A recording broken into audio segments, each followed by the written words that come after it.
290 años de excelencia educativa.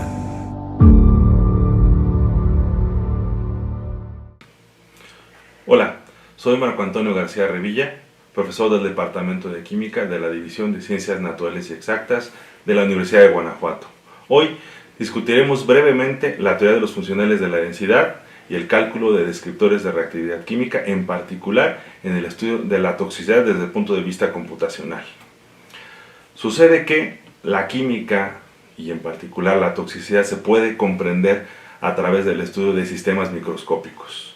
No tenemos otra manera de entender los sistemas microscópicos más que estudiar y entender y calcular de manera precisa la ecuación de Schrödinger. Tenemos que resolver esta ecuación para comprender nuestros sistemas microscópicos. Sucede que en la solución de esta ecuación nosotros encontramos la función de onda.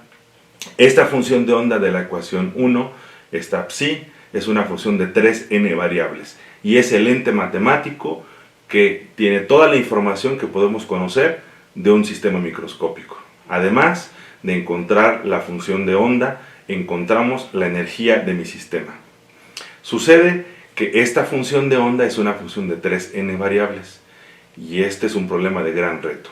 No tenemos mucha capacidad computacional en el mundo para entender sistemas de interés químico a un nivel de presión química alto. Existen métodos básicos como el método de Hartree-Fock que me ayudan a resolver esta ecuación, sin embargo tienen baja precisión química. Hay otros métodos, los métodos post-Hartree-Fock, como los métodos ab initio, que son prohibitivos para el cálculo de sistemas químicos. No existe nivel de cómputo suficiente para poder calcular sistemas complicados, sistemas de interés químicos, con estos métodos ab initio. Es por eso que tenemos que encontrar otras soluciones.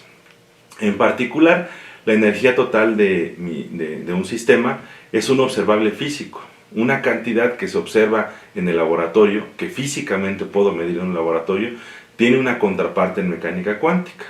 Yo lo que hago es utilizar esta integral para evaluar la parte matemática en el mundo de la mecánica cuántica, es observable físico. Esta integral en la ecuación número 3 me dice que tengo que integrar la función de onda, la función de 3n variables y además considerar el operador relacionado con este observable físico, que en este caso es la energía total de mi sistema. Además, este hamiltoniano, este operador de la energía total de mi sistema, esta h, incluye las contribuciones de energía cinética y energía potencial. El potencial se puede considerar como dos contribuciones importantes: la contribución núcleo-electrón y la contribución electrón-electrón. Sucede que la contribución núcleo-electrón es el llamado potencial externo en la teoría de los funcionales de la densidad y se le define así para hacer referencia al efecto de las posiciones nucleares en los electrones. Además, yo sé que el potencial interelectrónico se puede partir en dos contribuciones importantes: el potencial coulombico, que es un potencial semiclásico, que considera la interacción entre densidades de carga uniformes que no interactúan entre sí, y otra contribución mecanocuántica. Esta contribución es la contribución de intercambio y correlación, que es muy relevante porque ahí justamente vamos a poder caracterizar interacciones de tipo químico y eventualmente entender la reactividad que tiene que ver con la toxicidad. Entonces tengo esta ecuación 6 en donde ya estoy incluyendo los términos de energía cinética, el potencial externo, el potencial coulombico y además el potencial de intercambio y correlación. Además de esto, yo tengo que recordar que la densidad electrónica es un observable de la mecánica cuántica.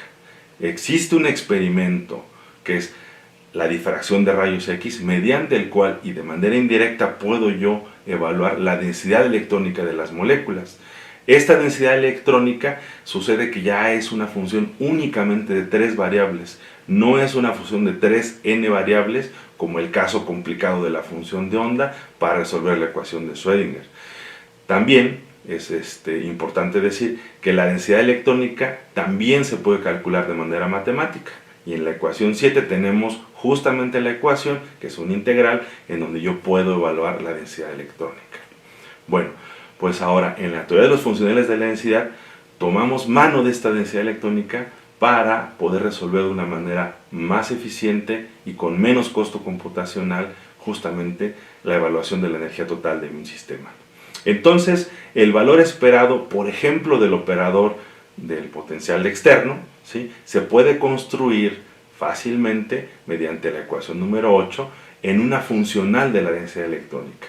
Es un funcional exacto de la densidad electrónica, que ya tengo un problema súper reducido, ¿sí?, de 3n variables, ahora a un problema únicamente de 3 variables.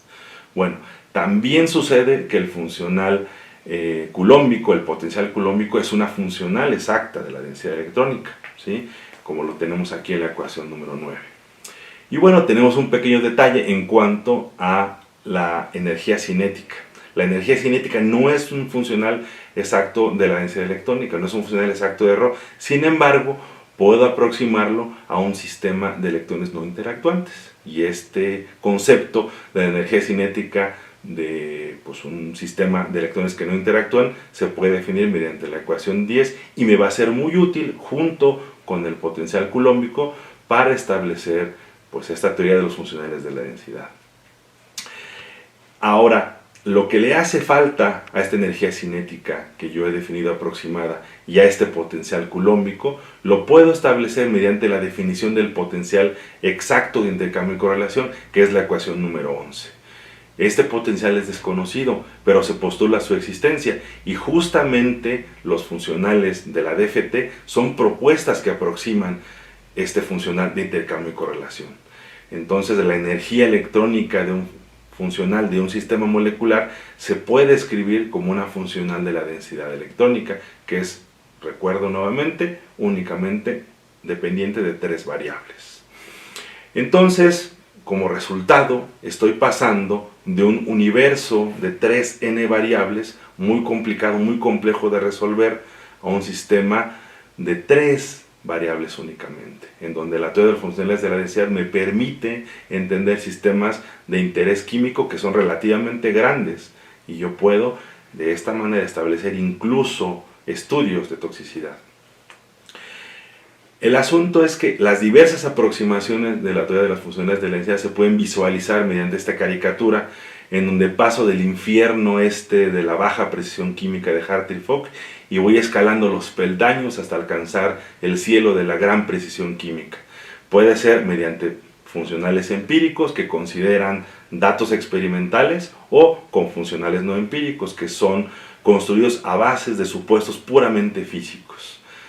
Todas las aproximaciones se pueden englobar en esta escalera de Jacob, en esta escalera al cielo de la precisión química, y nosotros utilizaremos estos funcionales de la densidad para entender y comprender la estructura electrónica de los sistemas moleculares, que luego pueden ser susceptibles a ser estudiados mediante su reactividad y toxicidad. Ahora, ¿cómo conecto estos resultados puramente mecanocuánticos con conceptos de reactividad y con conceptos de toxicidad?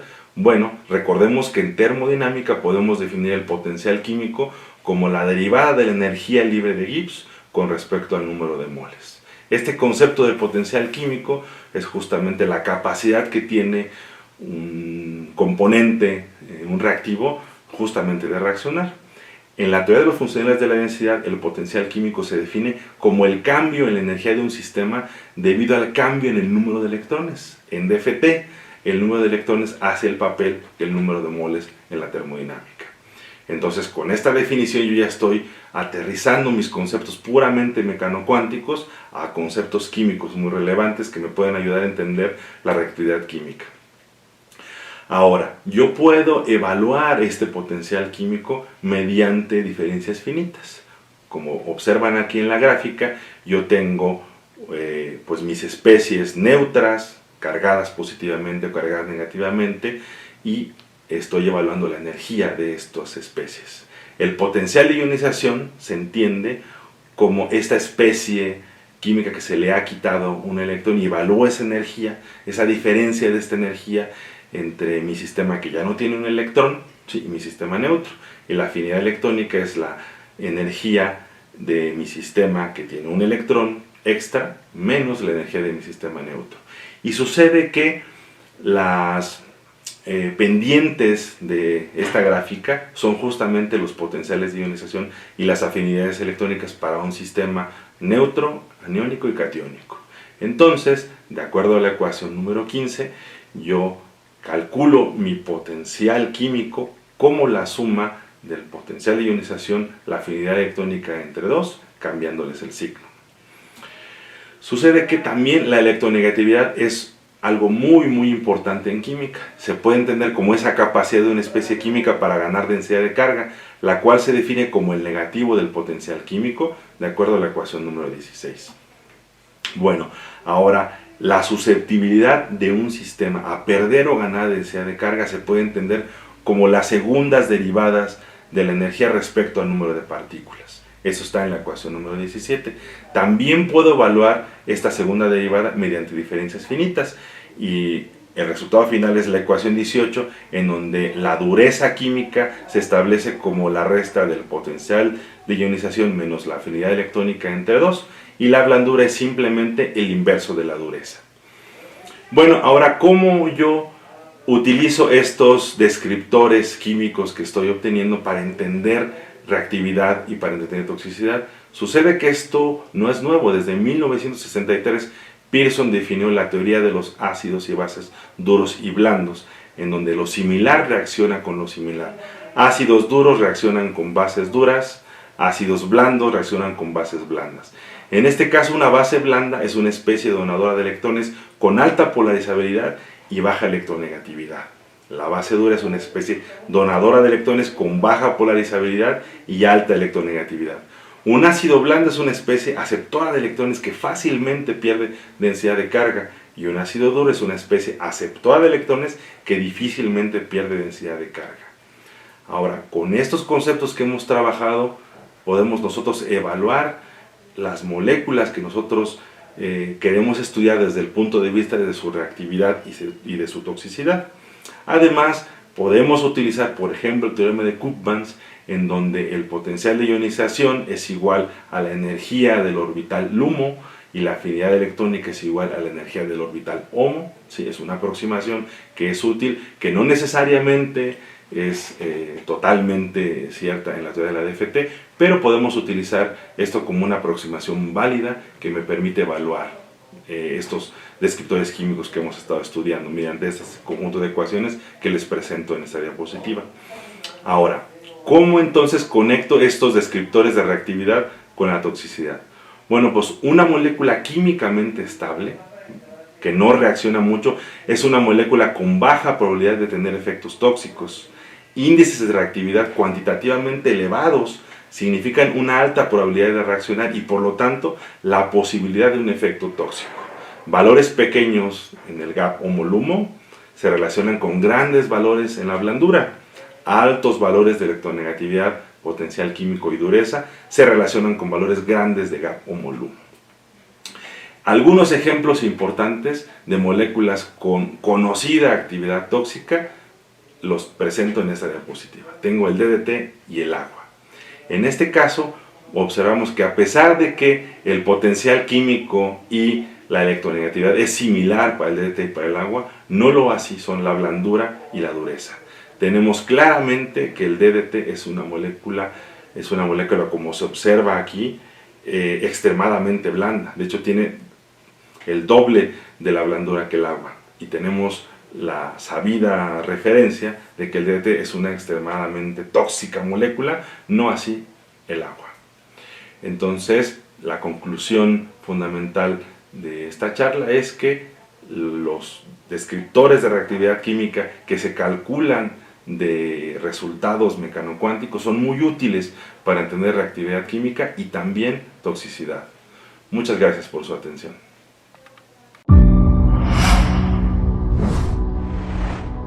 290 años de excelencia educativa.